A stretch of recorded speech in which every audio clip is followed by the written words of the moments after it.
मैं अजय उम्मद साहब आपके पास आ जा रहा हूं। अजय उम्मद साहब, एक चीज ये बताएं, ये एक कांग्रेस अपनी भारत जोड़ो यात्रा चला रही है और जी वो यात्रा गुजरात में नहीं जा रही है, जी और इसको अलग अलग तरह से लोग देख रहे हैं। आज प्रशांत किशोर जी का कल स्टेटमेंट आया है कि भाई वो तो गुजरात से शुरू करनी थी अगर कांग्रेस को, वो तो कांग्रेस ने। आपको इस पूरे उसमें जो एक पहला आपका है, क्योंकि बाहर से बैठ के अभी पिक्चर क्लियर नहीं हो रही है कि आम आदमी पार्टी में, एक जल्दी से आपको बता दूं, रायबरेली अमेठी का चुनाव था 2014 का, कुमार प्रशांत यहां आके बैठ गए थे करीब 6 महीना पहले, भयंकर प्रचार किया और मेरे हिसाब से उन्होंने कांग्रेस का नुकसान ज्यादा किया। वोट उनको नहीं मिल पाए थे, वोट स्मृति ईरानी को मिल गए थे, उनको 25,000 वोट मिले, लेकिन उन्होंने स्मृति ईरानी को उतने ज्यादा वोट दिलाने में, क्योंकि वो सक्षम थे, अच्छा प्रचार करते हैं आम आदमी पार्टी वाले, उनका काडर बेटर होता है, उनका प्रचार बेटर होता है, उनके पास ज्यादा डेडिकेटेड टीम है। तो कहीं इस तरह की संभावना, और जरा ये भारत जोड़ो यात्रा का कुछ असर पड़ेगा कि नहीं गुजरात में, दोनों बातें अजय उम्मद साहब। मुझे ऐसा लगता है कि राहुल गांधी ने बहुत ही केयरफुली अपने आप को गुजरात से अलग रखा है और इस बार मुझे लगता है गुजरात में प्रियंका गांधी जो है उत्तर प्रदेश की तरह यहाँ प्रचार करने वाली है। नंबर 1। नंबर 2, आज भी कांग्रेस पार्टी का होल्ड जो है वो ट्राइबल एरिया में, साउथ गुजरात में, कोस्टल एरिया में काफी अच्छी है। नचिकेता भाई मेरे सीनियर है और उन्होंने जो बात कही मैं उससे भी एक कदम आगे जाके बताता हूँ। सूरत और अहमदाबाद के उपरांत गांधीनगर महानगर पालिका एक ऐसी कॉन्स्टिट्यूंसी थी कि जहां हमेशा पूरे गुजरात में भारतीय जनता पार्टी जीतती थी, लेकिन पिछले 3 चुनाव से महानगर पालिका में कांग्रेस पार्टी और कांग्रेस पार्टी ही जीतती थी। जब आम आदमी पार्टी आई तो आम आदमी पार्टी ने 22% वोट वहां पर लिए, कांग्रेस पार्टी को 29% वोट मिले, जबकि बीजेपी 40% वोट से 44 में से 40 सीट्स जो ही थी महानगर पालिका की वो जीत गई। The point I am making is कि आम आदमी पार्टी ने आके कांग्रेस का खेल बिगाड़ा, कांग्रेस के वोट बिगाड़े और भारतीय जनता पार्टी जो 9 सीट नहीं जीत सकती थी वो 44 में से 40 सीट जीत गई। सर दूसरी बात बताऊं कि गुजरात की जो कॉन्फ़िगरेशन है उसमें 55 सीट्स जो है सिर्फ 4 महानगर से आती है, अहमदाबाद, बड़ौदा, सूरत और राजकोट। ये 4 पिछले चुनाव में 2017 के चुनाव में 55 में से 44 सीट्स बीजेपी जो थी ये 4 सिटी में जीती थी, अहमदाबाद, बड़ौदा, सूरत, राजकोट। मतलब बीजेपी का स्ट्राइक रेट ये 4 सिटी में 80% था। लेकिन जो बाकी 127 सीट है, गुजरात में 182 सीट्स है टोटल, तो बाकी 127 सीट्स में से कांग्रेस पार्टी को 70 सीट मिली थी, जबकि बीजेपी को 55 सीट्स मिली थी। इसका मतलब ये कि वहां पर कांग्रेस का स्ट्राइक रेट रूरल एरिया में काफी अच्छा था। इस बार आम आदमी पार्टी के आने से मैं आपको बताता हूं कि कांग्रेस का वोट शेयर है वो कम होगा और बीजेपी जो है ये ट्रायंगुलर फाइट में उसको डेफिनेटली एडवांटेज मिलेगा मोस्ट ऑफ द टाइम। जैसा नचिकेता जी बता रहे थे कि अगर कांग्रेस और आम आदमी पार्टी अगर सोच समझ के कुछ एक स्ट्रेटेजी बनाती है तो डेफिनेटली बीजेपी को चैलेंज आ सकती है, बीजेपी को हरा भी सकते हैं, लेकिन ऐसा होगा नहीं क्योंकि आम आदमी पार्टी जो है वो मानती है कि हम बीजेपी को नहीं शायद कांग्रेस को रिप्लेस करने आए हैं और उनको लगता है कि वो ही मेन ऑपोजिशन पार्टी है। एक चेंज मैं देख रहा हूं कि अभी तक जितने भी बीजेपी के लीडर्स गुजरात में आते थे वो आम आदमी पार्टी को, उनके रेवड़ी कल्चर को कोसते थे। कल से मैंने देखा कि जेपी नड्डा गुजरात में आए और उन्होंने कांग्रेस को भाई बहन की पार्टी, कांग्रेस जो है वो परिवारवाद की पार्टी करना चालू कर दिया और उन्होंने आम आदमी पार्टी को इग्नोर करना चालू कर दिया।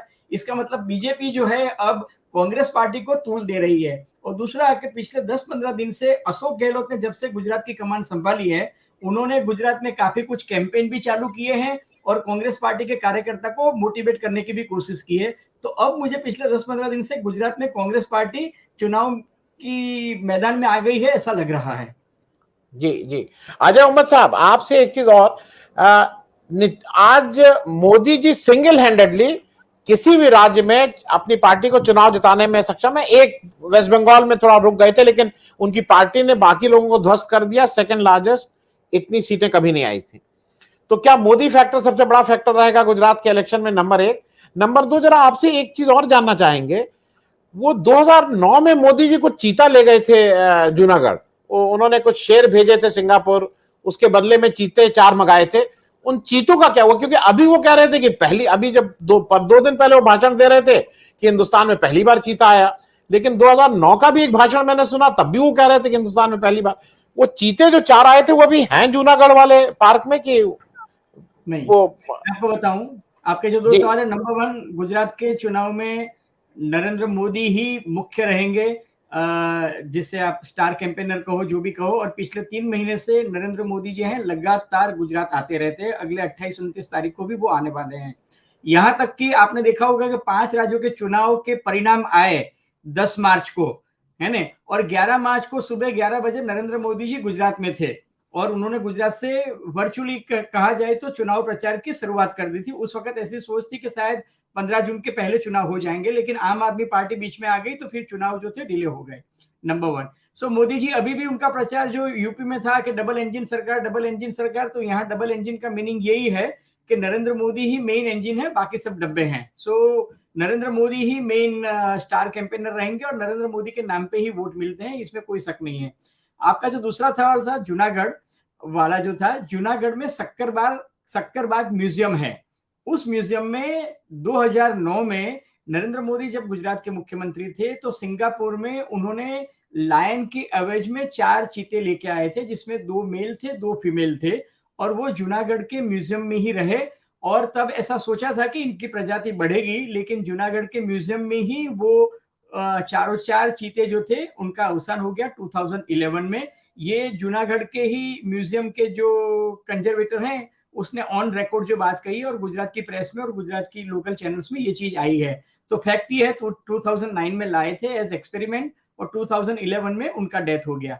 लेकिन जो ये पालमपुर कुनो वाला जो इश्यू है, वहां पर ऐसी बात है कि उनको एक अभयारण्य में छोड़ा गया है और उनकी प्रजाति बढ़े उसके लिए लेके आए हैं। ऐसा एक्सप्लेनेशन यहाँ लोकल बीजेपी लीडर्स देते रहते हैं।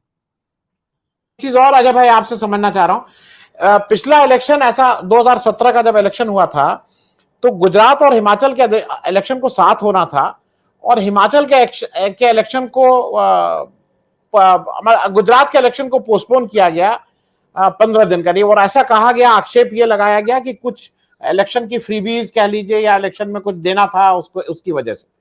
आपको इस बार क्या लग रहा है, इलेक्शन अलग अलग होंगे कि इलेक्शन प्रीपोन भी हो सकते हैं? प्रीपोन क्या, अब तो समय आ ही गया है। नहीं, इलेक्शन थोड़ा प्रीपोन होगा, क्योंकि पहले जो था 24 दिसंबर तक इलेक्शन होने थे, लेकिन अब मेरी जानकारी ये है कि नवंबर एंड तक शायद इलेक्शन हो जाएंगे। 31 अक्टूबर जो सरदार पटेल की तिथि है, उस दिन नरेंद्र मोदी जी जो हैं वो अभी जो गुजरात के एडमिनिस्ट्रेशन में मैं देख रहा हूँ, 31 अक्टूबर को स्टैच्यू ऑफ यूनिटी पे एक बहुत बड़ा प्रोग्राम होने जा रहा है और हो सकता है उसके बाद चुनाव आचार संहिता अमलीकरण हो जाए। हालांकि प्रधानमंत्री के प्रोग्राम को तो कोई रोक नहीं सकता है, लेकिन गुजरात में चुनाव इसलिए भी जल्दी होने वाले हैं कि यहाँ पर एक बहुत बड़ा धार्मिक संस्थान है, स्वामीनारायण संप्रदाय, और स्वामीनारायण संप्रदाय का प्रोग्राम जो है वो 15 दिसंबर से 15 जनवरी तक होने वाला है। इसका मतलब साफ है कि 15 दिसंबर से पहले ही गुजरात में चुनाव होंगे, और ऐसा माना जाता है कि इस बार गुजरात में बारिश काफी अच्छी हुई है, फील गुड फैक्टर है। हालांकि आम आदमी पार्टी ने काफी फैक्टर्स में सरकार को सकंजे में ला दिया है, जैसे अभी गुजरात में कर्मचारी आंदोलन और ये सब चल रहा है, उसकी वजह से सरकार काफी तकलीफ में है। आज विधानसभा में उन्होंने ये पशु नियंत्रण विधेयक था वो भी सरकार को वापस खींचना पड़ा, बिकॉज जो ओबीसी मालधारी समाज जो है, जो एनिमल हस्बेंड्री के बिजनेस में है, उनका काफी दबाव था, इसलिए वोट बैंक पॉलिटिक्स के तहत उनको खींचना पड़ा, लेकिन कांग्रेस ने भी मजबूरी में उसको सपोर्ट दिया। लेकिन मैं ये जरूर कह सकता हूं कि आम आदमी पार्टी के आने से गुजरात में सत्ता का संतुलन जो है वो काफी बिगड़ा है। केजरीवाल जी ने आके ये कह दिया कि हम पुलिस कर्मचारियों को पे ग्रेड देंगे, उसके बाद से काफी आंदोलन शुरू हो गए सरकारी कर्मचारियों में, वन संरक्षण जो है उनके, पंचायत कर्मचारियों के, आरोग्य कर्मचारियों के, ओल्ड पेंशन स्कीम को लेके, जो निवृत्त सैनिक थे उनको लेके, इसलिए सरकार अभी उसमें से मुक्त होना चाहती है। लेकिन मुझे ऐसा लगता है कि चुनाव नवंबर एंड तक आ सकते हैं। अंतिम प्रश्न अजय जी, कार्यक्रम खत्म करने से पहले, सरदार पटेल जी के जो स्टेडियम था आपका, उस स्टेडियम का फिर से नाम उन्होंने अपना नरेंद्र मोदी स्टेडियम कर दिया, क्या ये भी इश्यू बन सकता है इलेक्शन में? नहीं सर, मुझे नहीं लगता ये इश्यू बन सकता है। अगर इश्यू बनना होता तो पिछले वीक पे यहाँ पर एक मेडिकल कॉलेज है, उस मेडिकल कॉलेज का नाम भी नरेंद्र मोदी मेडिकल कॉलेज कर दिया है अहमदाबाद म्यूनिसिपल कॉर्पोरेशन की स्टैंडिंग कमेटी ने, और ना उसके ऊपर कांग्रेस पार्टी ने कोई प्रतिक्रिया दी है, ना आम आदमी पार्टी ने भी कोई हल्ला बोला है। और तब उन्होंने जब ये नरेंद्र मोदी स्टेडियम किया तो उन्होंने कहा कि हमने पूरे कॉम्प्लेक्स का नाम सरदार पटेल कॉम्प्लेक्स रखा है, और उसमें जो काफी स्टेडियम है उसमें से एक स्टेडियम का नाम नरेंद्र मोदी स्टेडियम रखा है। तो मतलब लॉजिकली तो ये कुछ भी बात कर लो, लेकिन मुझे नहीं लगता इसका कोई बहुत बड़ा इम्पैक्ट गुजरात में होने जा रहा है। और it is the other way round. उन्होंने कहा कि पूरे का नाम हमने नरेंद्र मोदी कर दिया, उसका एक कॉम्प्लेक्स जो सरदार पटेल था वो हमने सरदार पटेल है। शायद ये है मेरे ख्याल में। नहीं, अच्छा, बहुत बड़ा कॉम्प्लेक्स है वो, सरदार पटेल कॉम्प्लेक्स है, और ये स्टेडियम का नाम नरेंद्र मोदी स्टेडियम है।